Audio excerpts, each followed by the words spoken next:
नमस्कार दोस्तों, आप देख रहे हैं इस वक्त की बाराबंकी जनपद से बड़ी और अहम खबर। स्वर्गीय असरफी लाल की 16वीं पुण्यतिथि पर श्रद्धांजलि देने पहुंचे सपा मुखिया अखिलेश यादव। भाजपा सरकार पर साधा जमकर निशाना।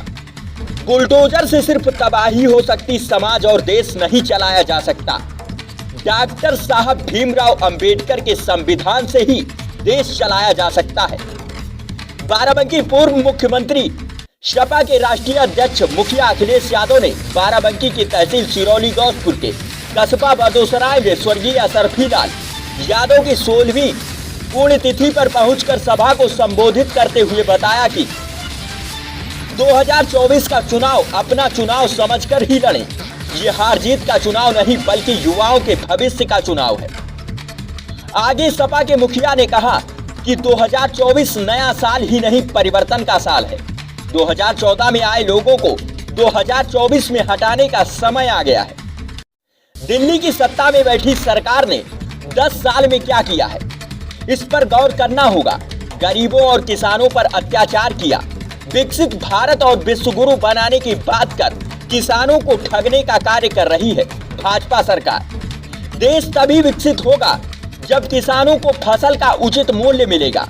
2024 का चुनाव केवल हार जीत का नहीं, युवा पीढ़ी के भविष्य का चुनाव है, इसलिए इसे अपना चुनाव समझकर लड़ें। अखिलेश यादव मंगलवार को बाराबंकी में एक जनसभा को संबोधित कर रहे थे। उन्होंने कहा कि 10 साल में 1 लाख किसानों ने आत्महत्या की है। देश और प्रदेश के नेतृत्वकर्ता झूठ बोल रहे हैं। हैदरगढ़ के किसान ने न्याय न मिलने पर आत्मदाह कर लिया। मेरठ में जमीन को लेकर न्याय मांगने गए किसान ने आत्मदाह किया। किसानों के आत्मदाह और थाने में मरने के खबरें यूपी में सबसे ज्यादा हैं। अच्छी डिग्री लेने के बाद भी युवाओं के हाथ रोजगार नहीं है। बड़ी बड़ी संस्थाएं बेच दी, उद्योग लगाने का सपना भी दिखाया पर पूरा नहीं किया।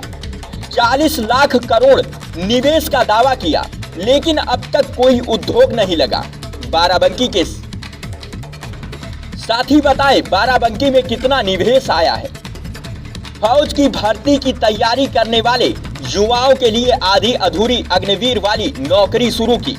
ये साजिश पिछड़े और दलितों के साथ ही की गई ताकि गरीब और किसानों के बेटे फौज में ना भर्ती हो सके। समाजवादी लोग सरकार में आए तो अग्निवीर खत्म होगी और नौजवानों को पक्की नौकरी मिलेगी। भाजपा के लोग पाकिस्तान की बात करते हैं, लेकिन चीन के नाम पर चुप्पी साध लेते हैं। चीन के लोग घुसपैठ कर रहे हैं, इस पर सवाल सरकार कोई जवाब नहीं देती। अपने लोगों को मुनाफा कमवाने के लिए जनता पर महंगाई का बोझ डाल रही सरकार। पूर्व मुख्यमंत्री अखिलेश यादव ने कहा कि भाजपा के लोग अपने लोगों को मुनाफा कमाने के लिए आम जनता पर महंगाई का बोझ डाल रहे हैं। कुछ दिन पहले योग देखा था जिसमें योगी योग नहीं कर पा रहे थे। ऐसे लोगों से सावधान रहना जरूरी है। दिल्ली से लखनऊ को जोड़ने वाला हाईवे ऐतिहासिक हाईवे है। भाजपा सरकार सड़कों के नाम पर भ्रष्टाचार कर रही है। पूर्वांचल एक्सप्रेस के निर्माण में गुणवत्ता का ध्यान नहीं रखा गया। गोरखपुर में 90 किलोमीटर की सड़क 6000 करोड़ से बन रही है, लेकिन आज तक पूरी नहीं हो पाई। बुलडोजर से सिर्फ तबाही हो सकती, समाज और देश नहीं चल सकता। आज इधर चल रहा है, कल उधर भी चल सकता है। डॉक्टर अंबेडकर के संविधान से देश चलेगा। संविधान में परिवर्तन हुआ तो वोट का हक समाप्त हो जाएगा। नोटबंदी के समय भ्रष्टाचार खत्म करने का दावा किया गया था, लेकिन थाना तहसीलों में बढ़ गया है। बैंकों में पैसा जमा कर उद्योगपतियों का 10 लाख करोड़ रुपए माफ कर दिया। इंडिया गठबंधन के जरिए सभी दलों को साथ लेने की कोशिश की जा रही है। सरकार बनने पर सभी किसानों का कर्जा माफ होगा। एनडीए को पिछड़ा, दलित और अल्पसंख्यक का जोड़ ही पूरे देश में हराएगा।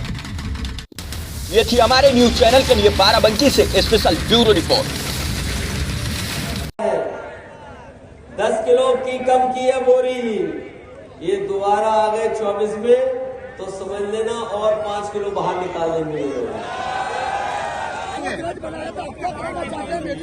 क्या कहेंगे मायावती को, क्या संदेश देना चाहेंगे? देखिए,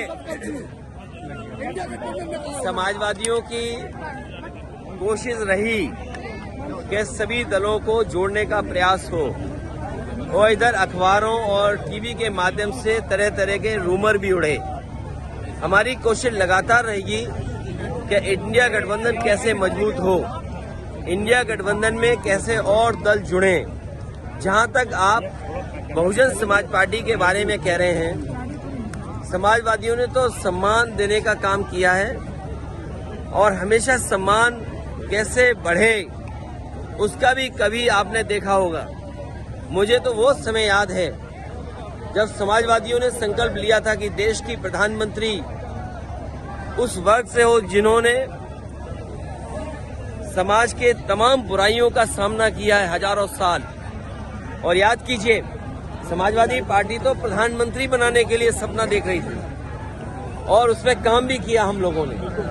तो समाजवादी लोग देश के प्रधानमंत्री तक पहुंचाने के लिए, लेकिन ये जो भाषा आई है, जब मैंने ये कहा कि हम लोग सम्मान देंगे और सम्मान देना चाहिए, क्योंकि जब पीडीए की बात हम करें, पीडीए में हमारे दलित भाई भी हैं, आदि आबादी भी है, और जब आदि आबादी को सम्मान की बात कहें तो वो इस तरह रंग बदलने की बात कह रही हैं। वो इसलिए कह रही होंगी, शायद उन पर दबाव कहीं से है, दबाव की वजह से ऐसी बात कह रही होंगी।